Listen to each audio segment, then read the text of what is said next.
Well, when we think of reading and writing, we have to analyze the skills involved and help the child to master one skill at a time. In writing, you have to know your sounds of your letters. You have to be able to make the shape of the letter. You have to be able to use a pencil skillfully. And then you have to be able to spell, see, before you can put your thoughts on paper. Now, it does take a little while to master the use of a pencil, just as when you begin any new craft, you have to begin by mastering the use of the tools and learning the handling of the tools before you can achieve anything in that particular craft. Now, one of the difficulties today is that the children are being given pencils to scribble with long, really, before they should be using a pencil. And nobody worries very much to see that they use the pencil in the right way. And it's absolutely essential that any new tool the child is first taught to handle the tool properly. You see, if you hold a pencil lightly, with your first two fingers, thumb, then you can move your wrist in any position very easily and get any strokes in any direction, you see, with quite a relaxed hand. But if the child is allowed to hold the pencil in this way, and many of them come to school even at 5 still doing that today, then you see you can only use your pencil rather awkwardly in one of two directions, very stiff movements, and you can never do anything skillful either from the point of view of writing or drawing. When I look round my class of adults, I nearly always find most peculiar ways of holding the instrument. There's one girl who holds it rather like this, and very tightly, not in this relaxed fashion. And if a child comes to school holding and using the pencil the wrong way, it's going to take the teacher a very long time to retrain him. It's very easy to teach a child to use any tool the right way from the beginning, but to have to do this remedial work of getting him to change a habit which is formed takes a long time, whether it's holding his spoon at dinner time or using a pencil. This primitive grasp the children should be losing soon after a year. And it only means that the adult has to take the trouble to show them how to hold the pencil or how to hold the spoon, whatever. So when you get children in the Montessori school, if you give them a pencil from the beginning, you make them hold it the right way. And if a child is holding it the wrong way when he comes, you will have to really keep an eye on that child.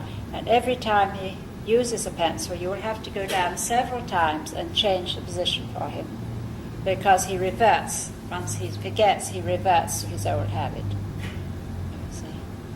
The sooner you break that bad habit, the better. Now, when we think of the preparation for reading and writing, one of the exercises we will give him, we're going to train those different aspects separately. So one thing we will do is to train him to use a pencil well, so that when he's using a pencil really easily, then he will not find it difficult to write. And we want an exercise that will be interesting to the child, which will really, he will practice for a great deal for pleasure. He will enjoy it. In the old days, you did the same thing, but in a very boring way. You had books with lines of straight lines. You had to do all these straight lines or slanting lines, or what we call pot hooks, And it's terribly boring. You had to be almost forced to finish one line, didn't you? Some of you had them. Yes. Or those awful dittos where you join up dots, Right in time. So what we have these 10 geometrical shapes The shapes are blue and the frame is pink, where 8 of them are the regular plane figures. 2 of them are what you might call arc forms, a curved triangle, which doesn't come into plane geometry, space geometry, and the quatrefoil. Quatrefoil just means 4-leaved. It's a French word, comes from a French word, and it's a very pretty shape. That has been used as an art form for many, many years. I think the shield is used a great deal in Europe because it was the shape of the knight's shield and always had a very spectacular device on it. Now that again lends itself to design. Now these shapes have been designed so that they will all inscribe into the largest circle. And that means they will combine to make very pleasant designs. See, the curved triangle will just inscribe in the circle. The quatrefoil. I redesigned these about a couple of years ago because I found that worked so much better.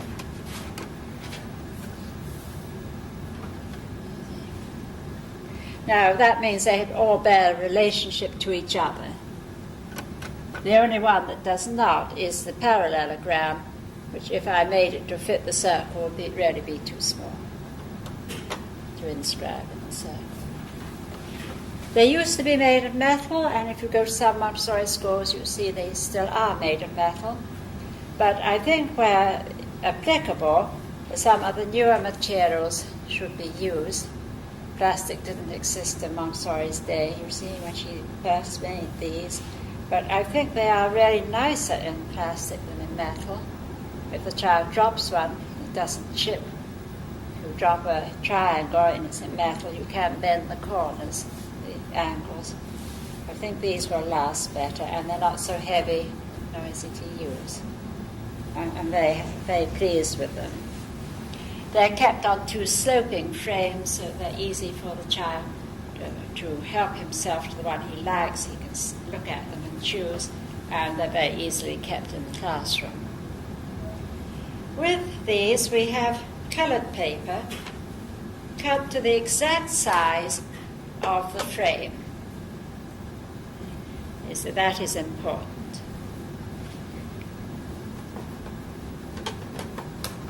And we have colored pencils.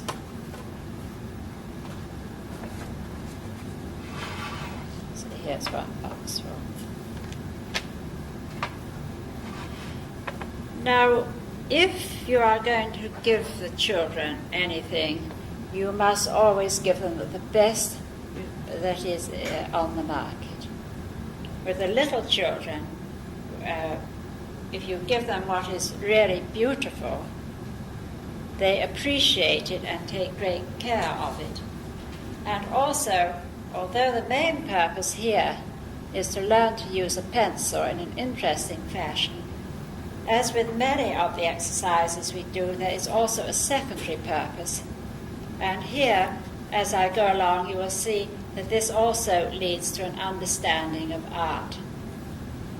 These geometrical shapes have been used in the art of every country, I think, these simple forms. And really right back from very early times. I think probably the earliest pattern we've found is one that was found in Central Europe, and it has an incised pattern that you see in this shape. And I think it's carbon dated about 50,000 years ago. Then you see we have the Mars d'Azil, which I think is 25,000 or 30,000. Our Madeleine, that's one of them is 30,000, one 25,000. You see years ago in Europe. So pattern was one. As soon as a man began to make any form of artifacts, he also began to make it beautiful. So he must always have had this aesthetic sense. It's amazing how soon he learned to make a pot almost immediately he begins to decorate it. Go to the British Museum, there's a pot like this, the lovely pattern all over it made with the fingernails covering the whole pot. It's a peculiarity of ours that we love to make things beautiful, and it must be one of the, it must be a characteristic almost from the beginning. So what we do is we give him squares of paper in many different colours. I think you'll find you can get this paper in something like 22 colours we can in England. See shades of grey, very pale brown, as well as the pinks and yellows. And some children you will find prefer the grey or the brown. We all have different tastes.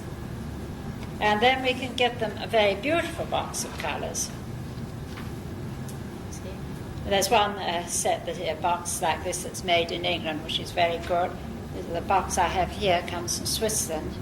But you see you have 5 different greens, 5 different browns. See, pinks and reds, 5 different blues, grey, silver, white. You see, and they're so lovely that the child would want to use them. And unless you have really good things, you cannot create. Because they are so beautiful, the children take great care of them and always replace them, and if one is missing, they look for it.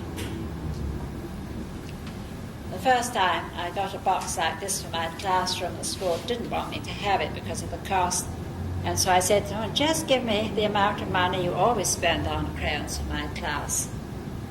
And at the end of the year, I'd actually spent less money, because you know when you have all those ordinary ones, nobody takes much care of them, they get lost. The only thing is I don't let the children sharpen themselves, because, you know, sometimes small children with one of those pencil sharpeners, they get carried away, and all they want to do is to go on sharpening and sharpening till there's nothing left. So I do always sharpen them myself. And in using these, you can see how their aesthetic sense would be educated, and it would lead them into real art, appreciation of beauty. Well, now the first exercise, for that we would take one piece of the paper and one of the frames and 2 contrasting colours. I take red and blue, any 2 contrasting colours. And I would first show the child how to cover the paper, being very look around the edge.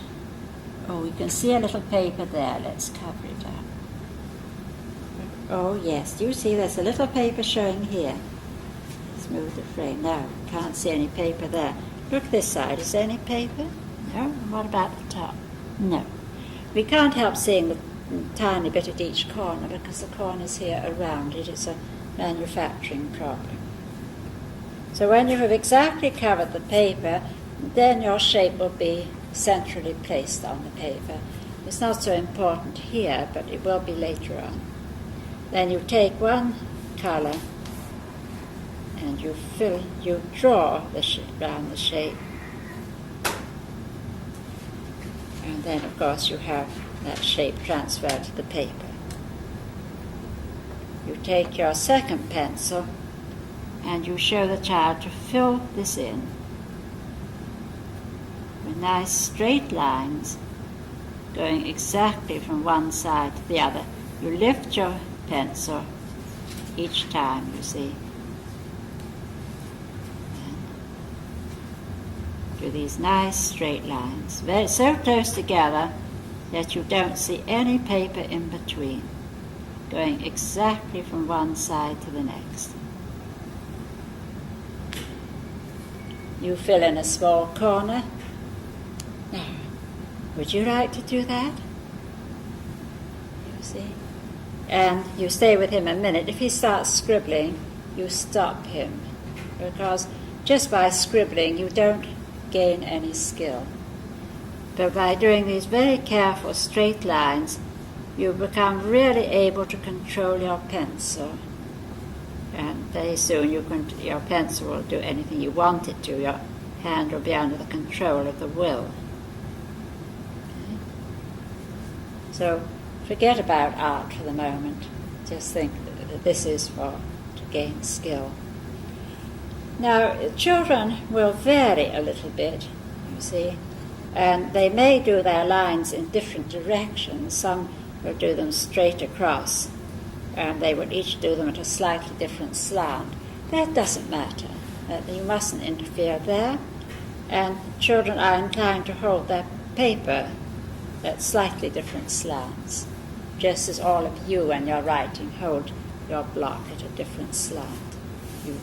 You look at that girl, how differently she holds her block to you. You see quite a different slant.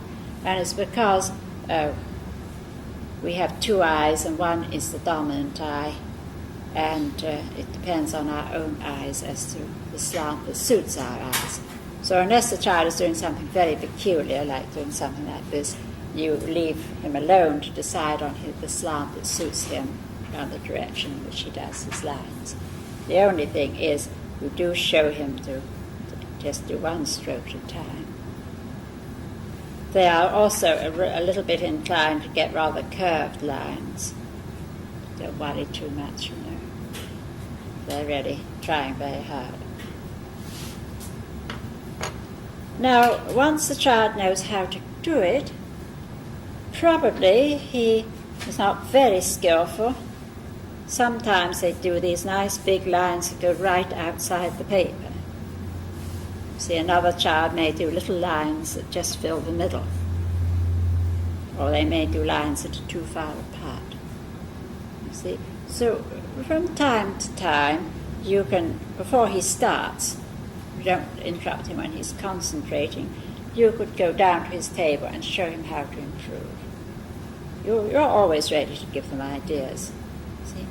Now those are very nice straight lines, but you see they are a little bit too long.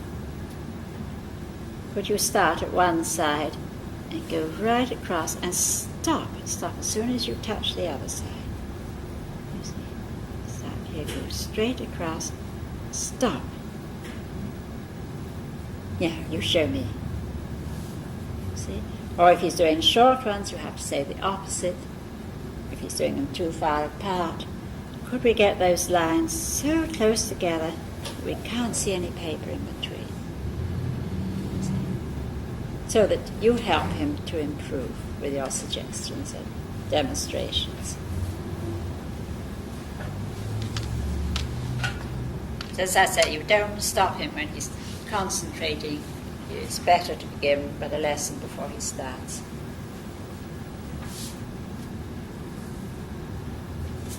Well, I have one and two. I have two here. Which have been done. This is a 4-year-old.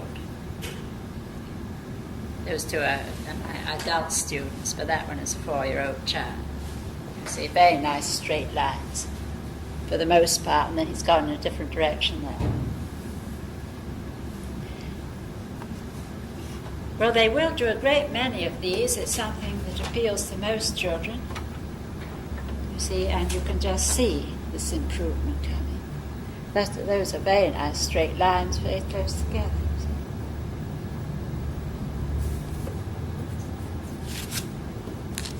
If they want, just go. No, that's scribbling. I did say very definitely you teach him to pick the pencil up, and then each time he's finished a line, he picks his pencil up and starts again.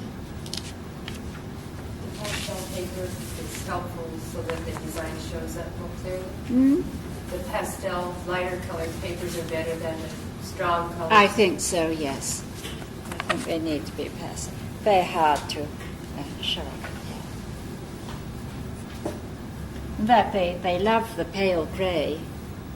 They show up beautifully on that. They show up nicely on the white. But they do like colour, don't they? Now, when they are doing that pretty, achieving quite a good result. You then could show them a symmetrical pattern, and this would keep their interest going, so they would continue and do more of this work, and it would also be leading them into a knowledge of geometrical design. Let's try it on white. They could take any shape, most of the shapes lend themselves to these. Suppose when we took the ellipse.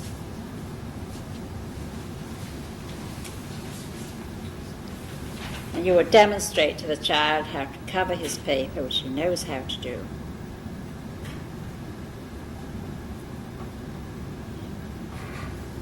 Take any pencil we like.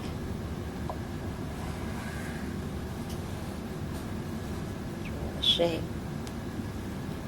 And for this one, it's a little different for the different ones. Some you have to rotate, the ellipse you have to turn it through an angle of 90 degrees, and you cover the paper again exactly.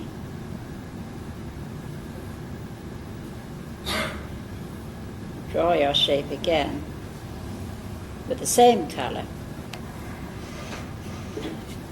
And that gives you a very simple geometrical design.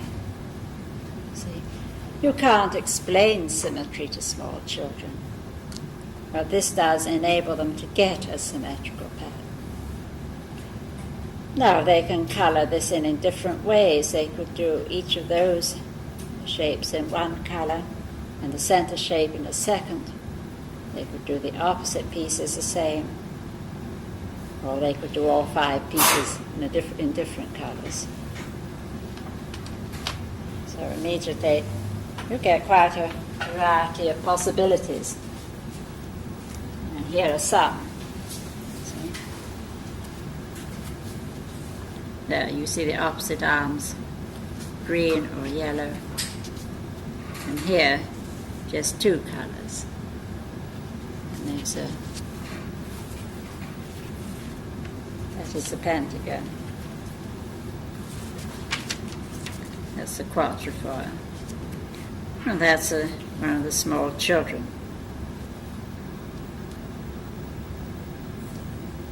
Right. But they get a beautifully symmetrical pattern.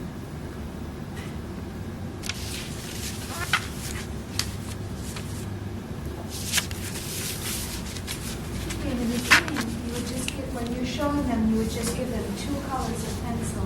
For the very first one, they draw in one and color in the second. So they take 1 piece of paper, 2 pencils, and 1 shape. When it comes onto a pattern like this, they take 1 shape, 1 piece of paper, but they can take more colors. And so you let the box, you let them They help themselves. The box is on the shelf. They help themselves to what they need. And you can always give them ideas, You can say to a child, well, take the pencils that you think look nicest together. So that they begin to get this deliberate choice. You could do 1 or 2, the 3 variations of colouring this one very beautifully and put them on the wall. But I don't think you put up the children's patterns. You see, you might put up 3 of your own if you would do them as well as this. Leave them up 2 or 3 days, not longer. So the children, again, would see the possibilities.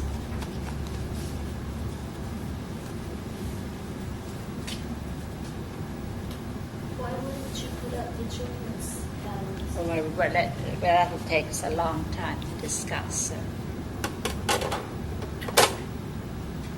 I think you want to put up patterns that they're going to learn from. I much prefer them just to have a folder to put their work in than all this putting art all over the walls, since your room becomes a really restless room. You clutter up your wall with all this. You really get a room you can't work in. Now,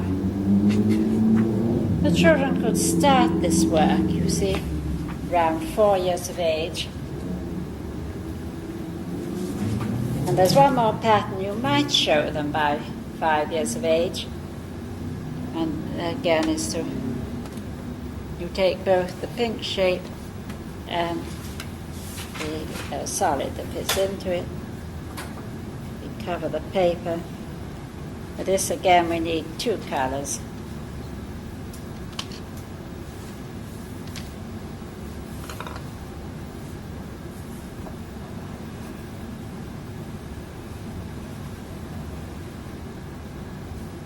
I've drawn a circle. And then we take the solid and cover that circle. I don't have my glasses for this, so I may not do it very well. And then you take the other color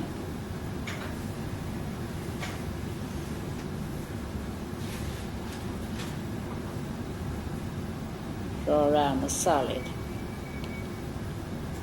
And I don't know if you can see that you get a shape. You get the same circle twice. You see, once just inside the other. Here's some that may show up better.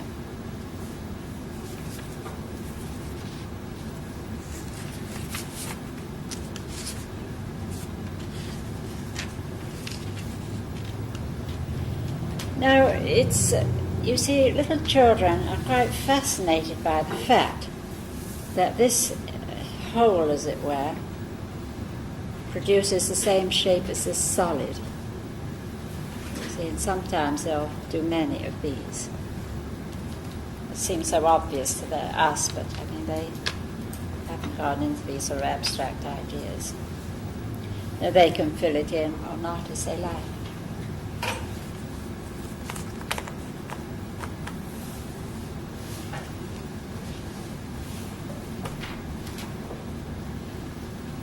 Now, some of you, of course, don't get your children until 5 years of age. So maybe you don't get them until 6 and they write badly, or they don't write at all. And then these exercises are very good for them. In fact, I find at any age, if I have 11 and 12-year-olds or teenagers who write very badly, it isn't any help to keep telling them they write badly. That only is very discouraging, and you find they find themselves doing even worse, because especially children up to about 11, they do believe what they're told. The teacher says you write badly. Well, I do, but nobody tells you what to do about it, you see. Well, first of all, you look at their writing, and probably they're making some letters in completely the wrong way, because the early training is so poor. Children learn to do an A by doing a circle and then a stick. But it doesn't matter in what direction they do that circle and then a stick. Well, if you learn to write that way, you can never learn to do the letter in the right way. And so they really need retraining in forming letters correctly. So you would give them show them how to, any letter they were misforming, you would show them how to form it correctly. Because if you do an A like that, how is it ever going to join on to another letter? It can't. So they probably go around like this, you see, when writing. So what I do is, first of all, I let them do this work, you see, and I show them the right way to do a letter.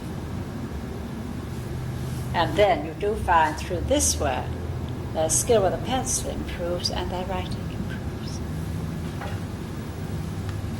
Now, they wouldn't want to spend a long time doing some single shapes. So there are a number of different patterns. You know, you would show them perhaps that simple pattern. And then you would begin letting them do more creative patterns. And for the children who had begun with you in the beginning, at 4 or 5 doing those 3 simple stages, they could go on to these more advanced stages, possibly as part of their artwork.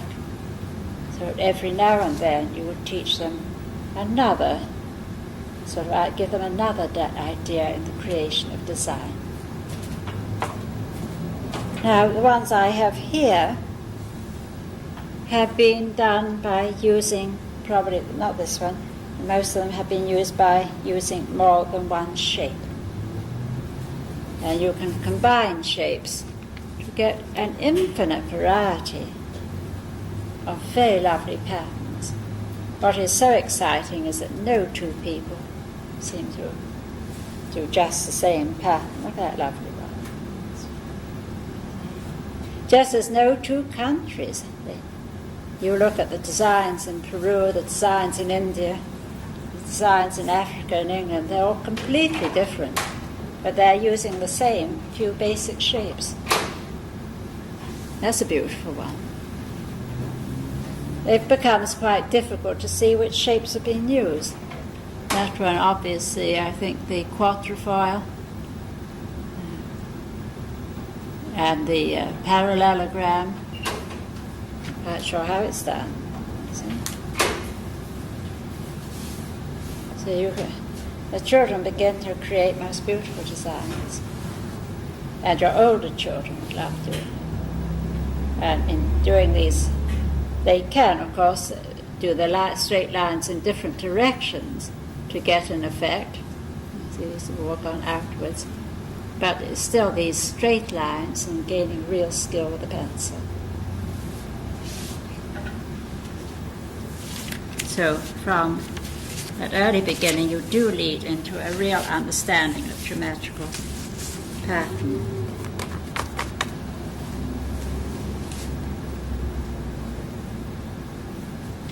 Now here we have suggested that they do a pattern which completely fills the paper.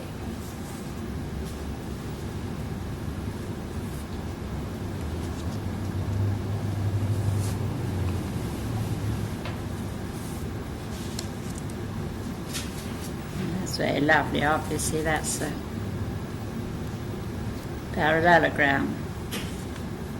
See what a different style each person has.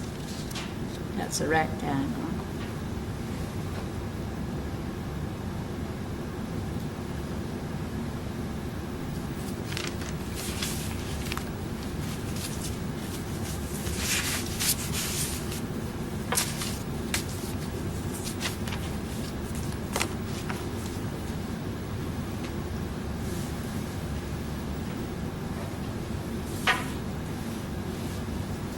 This day it was suggested that they did a design and just took, say, all the shades of red. You can put all the shades of red on one table, all the shades of green on another.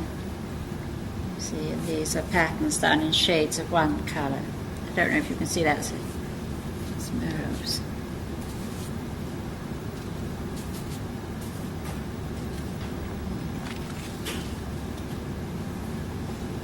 They're attractive, aren't they? It's a very strong one. That's a very pretty one.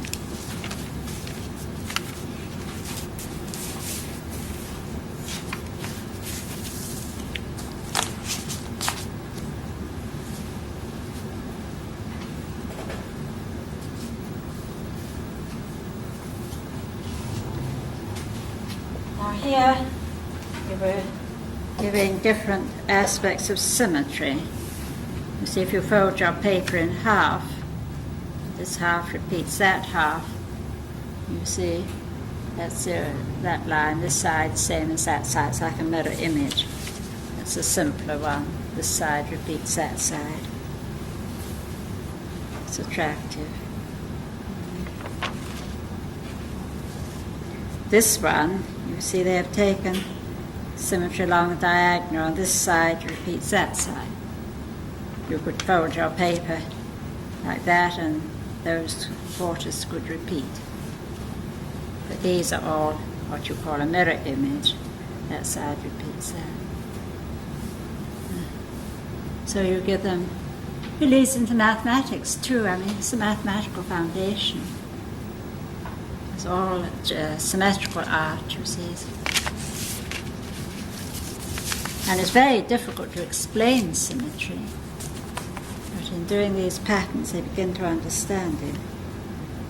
That's just a really attractive one. rather differently. Then, of course, we use patterns a great deal that are continuous. You would have a pattern that would go all around the hem of a dress. In India, they have these patterns that go all the way 6 yards along the edge of a sari. Some of you have knitting patterns. You see, your jersey is in bands. Come over here. See? One of the Irish patterns. You see, the row of pattern would go on forever. She's got several different rows of pattern. You have on your jersey. Come over here and let's take a photograph of you. Now look at all those bands of pattern.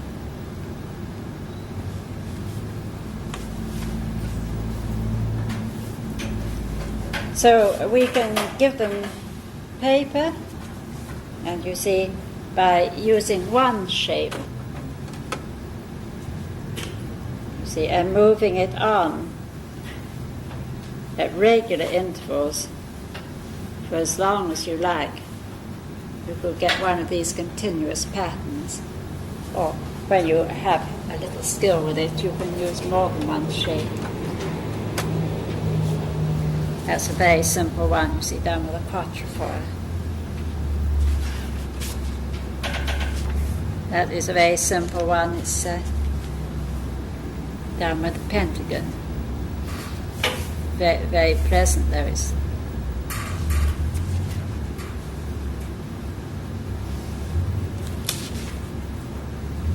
That one's done with the ellipse. That's a rectangle. You can give them longer pieces, because they like to. That's very attractive.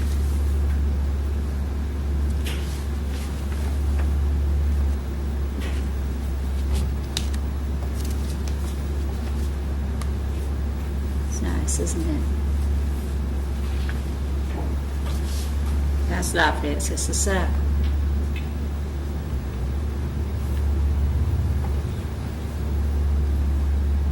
Think how that one's done, don't you?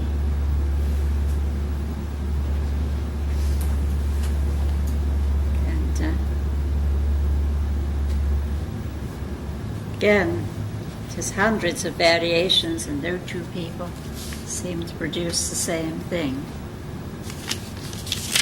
That one's very pretty.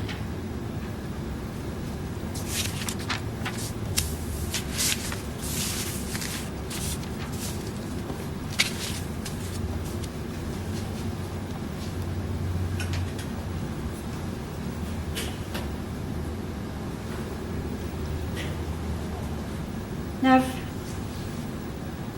we also want the child to become very aware of his environment, because when you observe your environment with intelligence, you see, then you do build up this knowledge.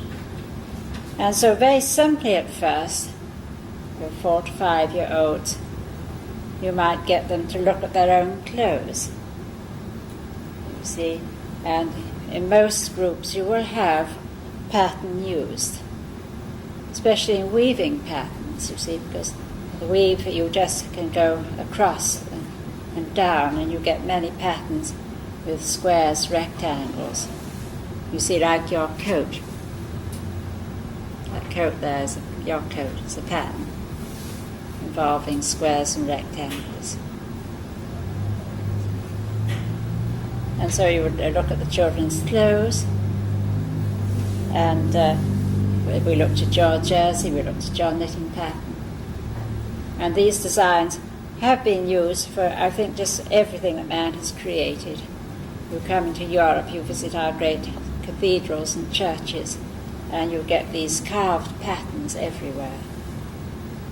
So you go to Thailand, and you go to their temples, and the whole wall is covered these elaborate patterns, and there they're very strong colours, scarlets and gold, and picked out with mirrors so that they glitter even more. You go to Africa, you get these patterns made with tiny beads. You see. And some of our patterns are 4,000 or 5,000 years old. There's a tomb in Ireland where the patterns are a marvelous tomb. They've created a whole hill with this great tomb inside, and there are these patterns carved on the stones. But of course they didn't have iron tools for the age. When you come to Europe, you see these things dating back a long time. A country like India, the designs are prolific everywhere.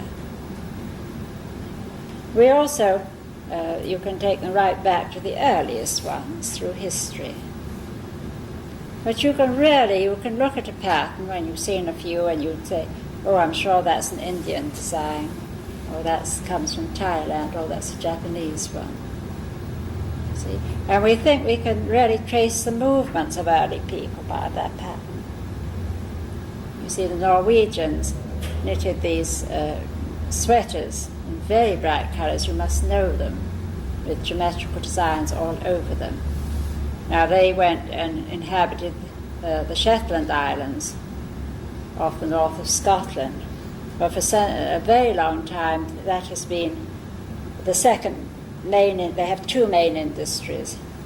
One is when the fishing fleets catch the herring, they follow the fleets and the herrings are cleaned and made into smoked fish, or two different kinds, bloaters or herrings, kippers. We eat them a lot in the smoked form. And the rest of the year, when there's no fishing, they sit and knit in their cottages, these very elaborate patterns.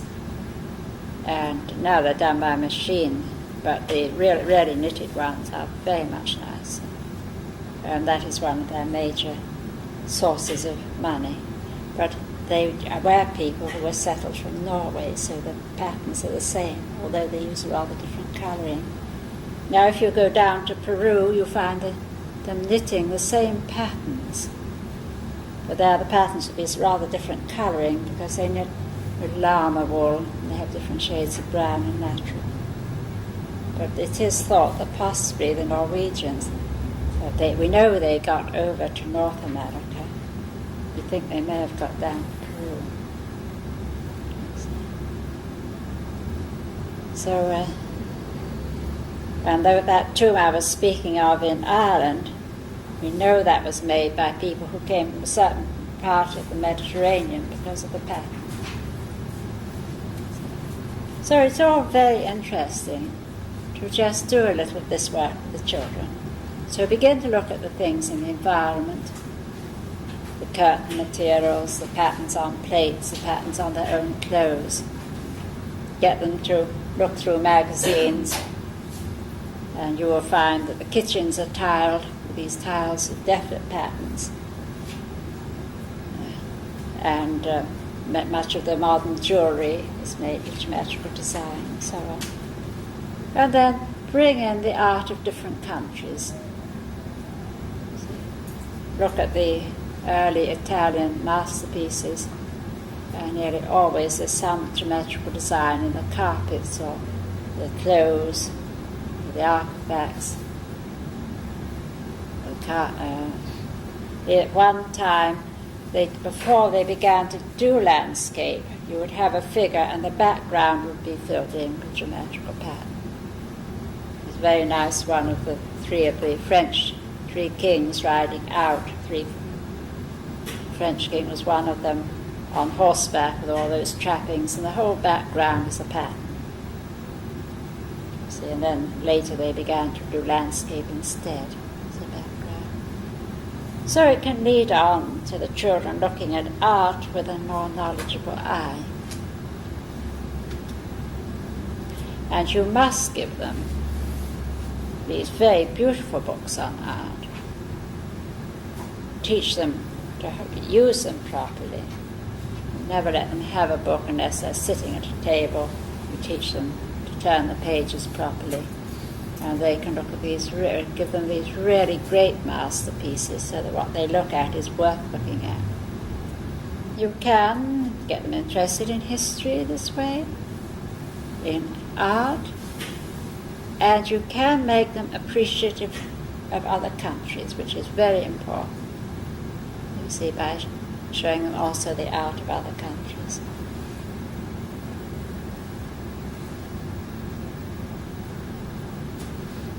I suppose the people who have used art of the geometrical pattern the most are the Islamic people.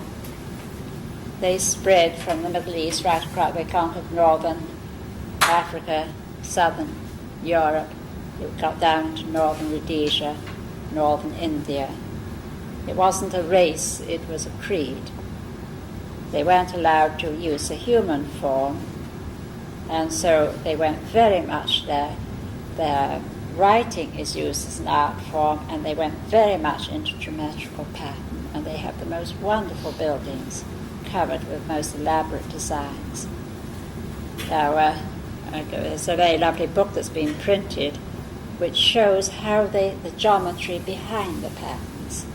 So that you'll have this page with a gorgeous pattern, and then up at the top, the way they arrived at the pattern geometrically.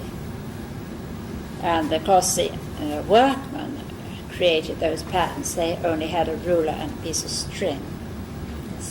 But the Taj Mahal in India, which is one of the most beautiful things in the world, you see, was the Islamic people. Beautiful patterns. You could show them pictures of these lovely buildings, the Alhambra in Spain, the mosques of Turkey. As I say, the Taj Mahal, which has hundreds of different patterns. And this particular book, I took it into the classroom for the 5-year-olds, and there was one little boy who was just 5, and his great joy was every day he took this book at rest time, and he loved studying the geometrical construction along the top of the page. Don't know what it meant to him, but he was fascinated with it. So this, from starting as an exercise to get skill with a pencil, can lead into a study of design, appreciation of art, our own and other people's, and it has a mathematical basis which leads you into math. All right, now I hope you're going to produce